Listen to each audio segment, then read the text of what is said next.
Olá, pessoal. Eu sou o professor Álvaro Guimarães de Oliveira.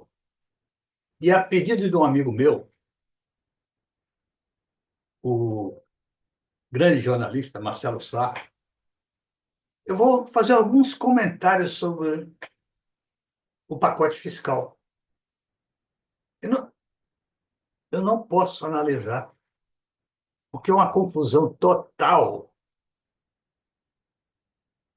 em relação a déficit fiscal, a dívida, que na realidade o que está se tratando é de xingamentos. Um xinga para lá, outro xinga para cá, porque a análise não tem.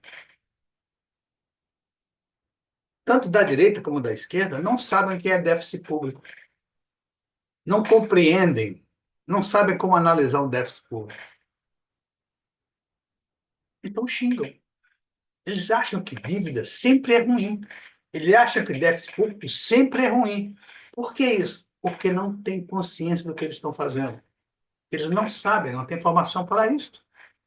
E os maiores responsáveis por isso são os economistas. Os economistas, supostamente, né, deveriam ter formação para isso. Não tem, porque os economistas não sabem contabilidade e não sabem a teoria da partida dobrada. E eles são responsáveis pelo orçamento fiscal? O orçamento fiscal, na realidade, é um instrumento contábil. Como você coloca para analisar, tomar conta, direcionar um orçamento fiscal o profissional que não tem formação para isso? E por quê? Né? Tem aí a arrogância dos economistas, aliás, dos PhDs. Os PhDs são muito arrogantes. PhD, eles se acham num trono especial, são conhece tudo, pode tomar conta de tudo, qualquer coisa, até do Banco Central. Olha, e não tem formação para isso. Eles não sabem contabilidade, eles não sabem teoria da partida. Teoria da partida do Brasil é o seguinte: tem 30% dos economistas que já ouviram falar. O restante nunca nem ouviu falar de teoria da partida dobrada. Como é que pode analisar um orçamento fiscal? Não podem. Causa muita confusão. E pega os políticos que não sabem absolutamente nada de nada e geram uma confusão que não tem mais tamanho. Eu não vejo análise de um lado e de outro, eu vejo xingamentos. Como se a coisa foi da maneira que eu quero é essa, pá, da maneira que eu quero é essa, não tem análise nenhuma. Cadê os responsáveis pelo orçamento fiscal? Sabe quem é o responsável pelo orçamento fiscal? É o Haddad, o ministro da Economia. Você já viu falar de Haddad?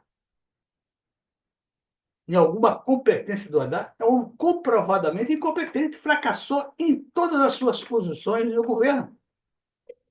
Esse homem que foi escolhido para ser o ministro da Economia, confessadamente não sabe o que ele disse.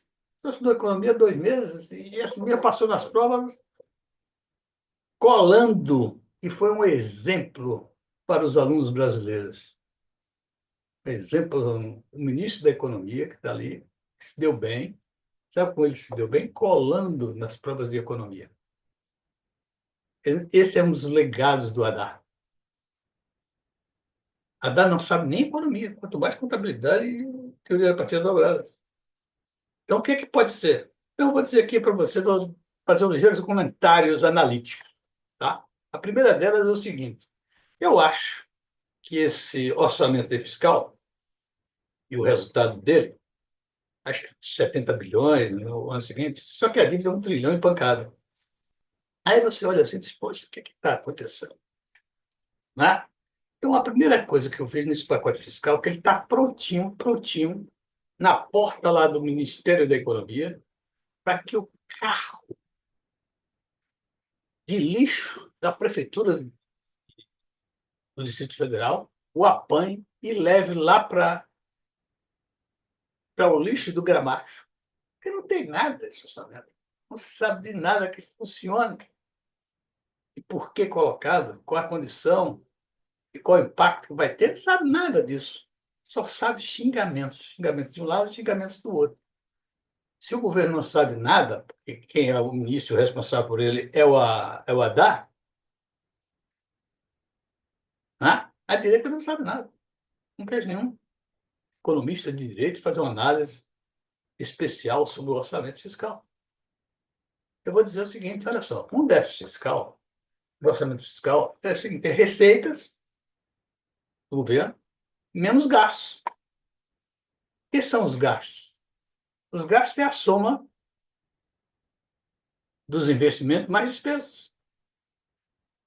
Agora, preste bem atenção. Se o déficit é comandado pelo investimento, significa que o investimento foi maior do que as receitas chegadas. Se isso é verdade, tem que partir para a seguinte análise. Esses investimentos, qual a taxa de rentabilidade prevista, ou de retorno prevista? Ela é suficiente para pagar a taxa de custo financeiro? Se é a taxa de juros que é cobrada por esse déficit?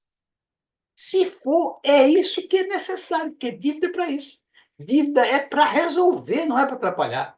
Dívida acontece quando a minha empresa, por exemplo, não tem dinheiro e me aparecem alguns projetos fantásticos. Se eu não tenho dinheiro, o que eu faço? Eu vou buscar um financiamento. Esse financiamento eu tenho que ter, né, a presciência de que o custo financeiro dele é inferior à perspectiva que eu tenho de retorno. E, obviamente, deve ser, na realidade, comprovado depois. Mas, em princípio, é isso. Eu analiso os meus investimentos e calculo que ele vai ter um retorno de 20%. Se meu custo é de 15, é de 10, ótimo! Eu vou tomar quanto mais empréstimo eu puder tomar nessa água, né? Isso se chama alavancagem financeira positiva. É isso que deve ser. Eu não vejo ninguém falar disso. Do outro lado, se eu tenho uma despesa, o déficit comandado por despesas significa que a despesa é maior do que as receitas. Então, novamente, eu vou ter que analisar. Só que a análise é um pouco diferente. A análise nesse ponto aí é custo e benefício. Vamos imaginar que o déficit foi comandado pela construção de hospitais. Foi bem construído, foi bem feito, etc. Tal. Qual é o benefício que esse hospital vai trazer? É maior do que o custo dele, da despesa? É assim que deve ser feita a análise. E só dessa maneira eu posso dizer se um déficit é positivo ou negativo.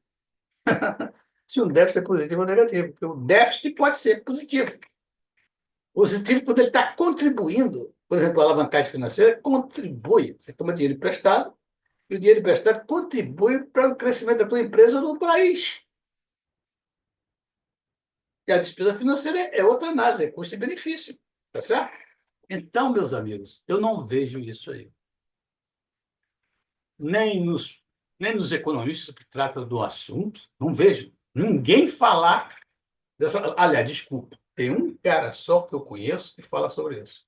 Chama-se, eu conheço, eu não conheço pessoalmente, eu conheço porque eu leio os livros dele, leio os artigos e vídeos dele. É o melhor economista do país. Chama-se André Lara Rezende. Esse economista tem bom senso, está totalmente atualizado, né? Não fica trazendo coisas do passado, né? Que, por exemplo, como é que dizem? O Milton Friedman, o Roberto Campos, avô, dizem que a inflação vem da expansão monetária. E não é. E quem fala isso certinho chama-se André Lara Rezende. A inflação vem da aceleração da demanda agregada e da perspectiva de inflação. Só André fala isso. O resto vão atrás, coisas velhas e antigas, como Milton Friedman e Roberto Campos Avô. Roberto Campos Avô já tem até neto, fala a mesma bobagem que ele falava. Tá bom? Ok, meus amigos. Um grande abraço. Marcelo, muito obrigado por me dar essa motivação de fazer isso. E eu espero que tenha contribuído para as pessoas entenderem mais ou menos o que é um déficit público. Ok? Então, muito obrigado.